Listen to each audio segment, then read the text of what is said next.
स्वागत है आपका आज की English grammar practice set class में। अगर आप किसी भी एग्जाम की तैयारी कर रहे हैं तो आपके लिए क्लास बहुत ही इंपॉर्टेंट होने वाली है। The teacher is angry dash the student. Angry के साथ प्रिपोजिशन यहाँ पे कौन सा आएगा? स्टूडेंट की बात हो रही है यानी पर्सन। पर्सन के लिए कौन सा प्रिपोजिशन लगाओगे? विथ आएगा, टू आएगा, ऑन आएगा या एट आएगा? At is the right answer. Right answer क्या होगा? At. The teacher is angry at the student. इसका हिंदी में अर्थ क्या होगा? टीचर छात्रा से नाराज है। छात्रा पर नाराज है, छात्रा से नाराज है। अध्यापक छात्रा से नाराज है, छात्रा पर नाराज है। पर्सन की बात हो रही है तो एट प्रिपोजिशन लगेगा। देखिए यहाँ पे स्टूडेंट की बात हो रही है तो यहाँ पे क्या आएगा? एट प्रिपोजिशन आएगा। याद रखिए, angry at student, angry at the student. ठीक है, तो angry at someone for people, ये किसके लिए? पीपल के लिए यूज होगा। For example, she was angry at her brother. She was angry at her brother. Person के लिए, पीपल के लिए एंग्री एट लगाओगे। इन द सेम वे के he was angry about the delay. अगर किसी भी अबाउट डिले कोई थिंग के बारे में बताना है तो अबाउट समथिंग, किसी चीज के बारे में बताना है तो she was angry about the delay. About the delay बोलोगे। बट यहाँ पे क्या बात हो रही है? पर्सन की बात हो रही है, पीपल की बात हो रही है। एंग्री एट द स्टूडेंट आएगा। ठीक है, option number C is the right answer. Question number 2 देखिए, बहुत ही अच्छा क्वेश्चन है, ये पूछा गया है एग्जाम में। शी सेड, यहाँ पे रिपोर्टेड स्पीच है। She said I can swim. के she said I can swim, इसका हिंदी में अर्थ क्या होगा? उसने कहा कि मैं तैर सकती हूँ। उसने कहा कि मैं तैर सकती हूँ। इसका रिपोर्टेड स्पीच बनाना है। कैसे बनाओगे इसका reported speech? She said that she can swim या she said that she could swim. कौन सा आएगा? देखिए, शी का यहाँ पे आई दिया गया है, शी की बात हो रही है तो आंसर में के शी और कैन का क्या बनेगा? कुड बनेगा। कैन का क्या बनेगा? कुड बनेगा। यहाँ पे देखिए आई का शी बना है। शी सेड दैट, दैट लगेगा कोटेशन हटा के, यहाँ पे दैट लगेगा। She said that she could. Okay, यहाँ पे आई है तो ये रॉन्ग हो जाएगा, उस हिसाब से एलिमिनेट हो जाएगा। ये भी एलिमिनेट हो जाएगा, माइट नहीं आएगा, कुड आएगा। तो this is also wrong. The right answer is, this is the right answer. She said that, can का कुड बनेगा, आई का शी बनेगा। She said that she could swim. इसका हिंदी में अर्थ क्या होगा? जब आप कैन का कुड बनाओगे, ठीक है, और आई का शी बनाओगे, हिंदी में अर्थ क्या होगा? उसने कहा कि वह तैर सकती थी। उसने कहा कि वह तैर सकती थी। Option number B is the right answer. I hope you understood. याद रखिए, कैन का कुड बनेगा रिपोर्टेड स्पीच में। अगर वही शाल दिया गया हो तो शुड बनेगा शाल का। ठीक है, I shall return, she, okay, he said, आप ऐसे बना सकते हो, I shall return, he said he should return. He said I shall return, he said that he should return. Okay, ऐसे ही मे का माइट बनेगा। हाँ, याद रखिए, मे का क्या बनेगा? माइट बनेगा। She said it may rain का she said that it might rain. यहाँ पे क्या हुआ है? कैन का कुड बना है, याद रखिए। क्वेश्चन नंबर 3 देखिए, she cut her finger dash a knife. अरे, फिंगर काट ली नाइफ से। ओके, हाँ, उसकी उंगली चाकू से कट गई या उसने उंगली चाकू से काट ली। तो यहाँ पे दोनों का अर्थ तो सेम ही होगा, उंगली तो कटी, बट हाँ, विथ आएगा, बाई आएगा, एन आएगा या फ्रॉम आएगा? What's the right answer? Right answer is with. She cut her finger with a knife, with a knife. She क्या है? यहाँ पे सब्जेक्ट है। कट क्या है? ये पास्ट टेंस है। कट का पास्ट टेंस कट ही होगा। के ये इरेगुलर पास्ट टेंस है। कट कट कट ही होता है। विथ, यहाँ पे देखिए, हर फिंगर क्या होगा? ऑब्जेक्ट होगा। हर फिंगर क्या होगा? यहाँ पे ऑब्जेक्ट होगा। With a knife, it is instrumental phrase. With a knife, यहाँ पे क्या आएगा? विथ आएगा। विथ ए नाइफ, ये क्या होगा? Instrumental phrase. ठीक है, याद रखिए, इंस्ट्रूमेंटल फ्रेज होगा with a knife. Option number A is the right answer. ये देखिए, बहुत ही अच्छा क्वेश्चन है। Question number 4, the clock went tick tock, क्या बोला है यहाँ पे, tick tock as it mark the passing seconds. तो ये कौन सा फिगर ऑफ स्पीच है इन चारों में से? पर्सोनिफिकेशन तो नहीं होगा, सिमिली भी नहीं, ओनोमोटोफिया होगा। ओनोमोटोफिया क्या होता है?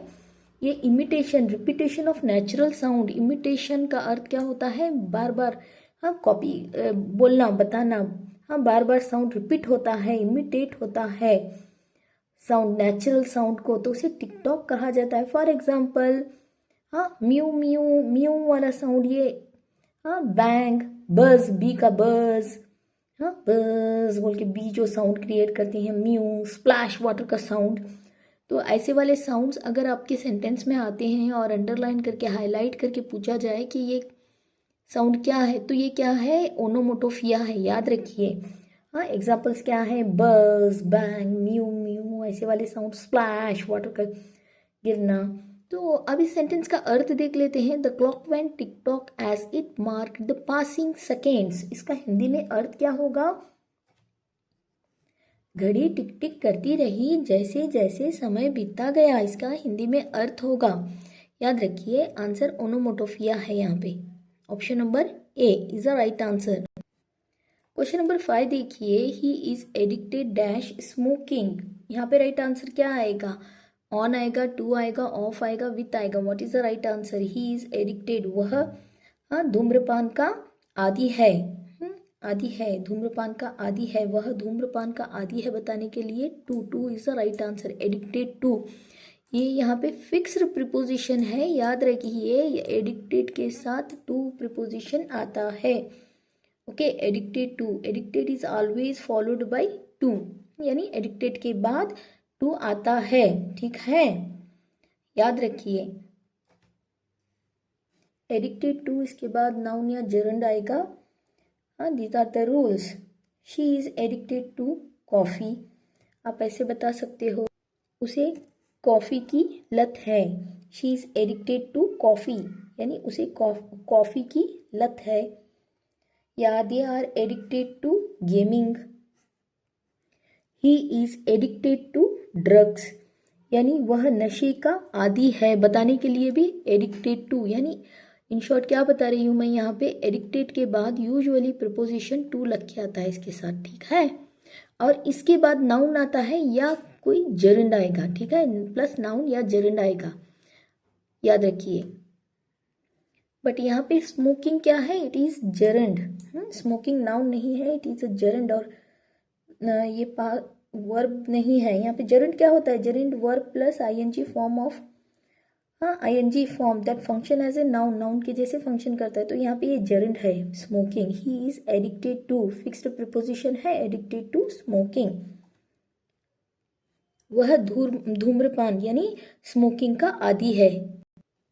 यहाँ पे देखिए, she made me cry, she made me dash a lot yesterday, cry, crying, to cry, cried. What is the right answer?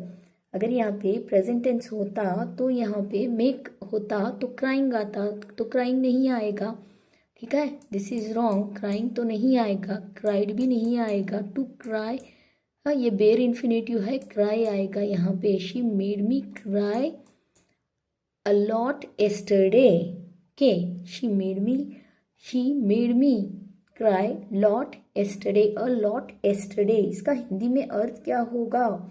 क्या होगा इसका हिंदी में अर्थ? She made me cry lot yesterday का हिंदी में अर्थ, उसने, शी मेड मी यानी उसने कल मुझे बहुत रुलाया, ठीक है, she made me cry a lot yesterday, इसका हिंदी में अर्थ होगा यहाँ पे ये बेयर इन्फिनेटिव। हाँ, यहाँ पे क्या आएगा? क्राई आएगा, cry is the right answer, याद रखिए। क्वेश्चन नंबर 7 देखिए, क्या बोल रहा है? He dash to school when it started, हाँ, व्हेन इट स्टार्टेड रेनिंग, यानी he was walking to school, he was going, was आएगा यहाँ पे, he was walking to school, वह स्कूल जा रहा था, पास्ट कंटिन्यूअस टेंस क्या आएगा? Past continuous tense. Why it is past continuous tense? Ongoing action को पास्ट कंटिन्यूअस टेंस कहा जाता है। He was going to school तो वॉज आएगा। He was going to school when it started raining. हाँ, when it started raining. हाँ, जब बारिश शुरू हो गई। जब बारिश शुरू हो गई, सिंपल पास्ट एक्शन। ओके, तो इसका हिंदी में अर्थ क्या होगा? वह स्कूल जा रहा था जब बारिश शुरू हो गई। वह स्कूल जा रहा था जब बारिश शुरू हो गई। He was going to school when it started raining. Option number C is the right answer. बहुत ही सिंपल है। वी कैन लीव, देखिए यहाँ पे बहुत ही सिंपल है। We can leave dash 1 PM दिया गया है। 1 PM को हम जा सकते हैं बताने के लिए कौन सा वाला प्रीपोजिशन यूज करोगे? We can leave at, time बताने के लिए we can leave at. Option number C is the right answer. We can leave at 1 PM। Hindi में अर्थ क्या होगा? हम 1 बजे, ओके, 1 बजे जा सकते हैं। हम 1 बजे जा सकते हैं, इसका हिंदी में अर्थ होगा at is the right answer. Option number C. Question देखिए यहाँ पे, आलोक वॉज बॉर्न ट्यूसडे। किसी भी दिन की बात करते हैं तो ऑन लगेगा, हाँ, ना कि at. On preposition is correct. On कहाँ कहाँ पे लगता है? डेज को बताने के लिए। Alok was born on Tuesday, on Sunday, on Monday. और डेट को बताने के लिए ऑन जनवरी, ऐसे बताने के लिए। इन ईयर के लिए लगता है एट। ओके, एग्जैक्ट टाइम के लिए एट लगाओगे, हाँ, टाइम बताने के लिए एट आएगा। बट ऑन डे के लिए लगाओगे, याद रखो, ऑन जनवरी 1 या on 5 May. Okay, specific days के लिए on Monday, on Monday morning, on Friday night, ऐसे बताने के लिए ऑन प्रीपोजिशन का यूज होता है, ऑन का यूज होता है, याद रखिए। हाँ, ऑन द टेबल, टेबल के सरफेस के ऊपर, suppose it is your table, table के सरफेस के ऊपर यहाँ पे कुछ रखा है मैंने, तो ये क्या है? On the table, on the, हाँ, on the table, on the book, on March 5, on Friday, on the floor. तो यहाँ पे right answer option number B, on. Hindi में अर्थ क्या होगा? आलोक का जन्म मंडे को हुआ था। हिंदी में अर्थ होगा इसका, I met dash European tourist. तो यहाँ पे क्या आएगा? आई मेट, हाँ, मैं मिली किससे? पास्ट टेंस ऑफ मीट का मेट बनेगा, पास्ट टेंस मीट का मेट। आई मेट, मैं मिली किससे? A European tourist. ठीक है, a European tourist, a is the right answer. ठीक है, यानी एक यूरोपियन टूरिस्ट से, इसका राइट आंसर होगा। आई होप यू अंडरस्टूड। वीडियो अच्छा लगे तो चैनल को लाइक कीजिए, अपने दोस्तों में शेयर कीजिए, और अब तक सब्सक्राइब नहीं किया है तो कर लीजिए। चलिए मिलते हैं अगली वीडियो में, and thank you for watching.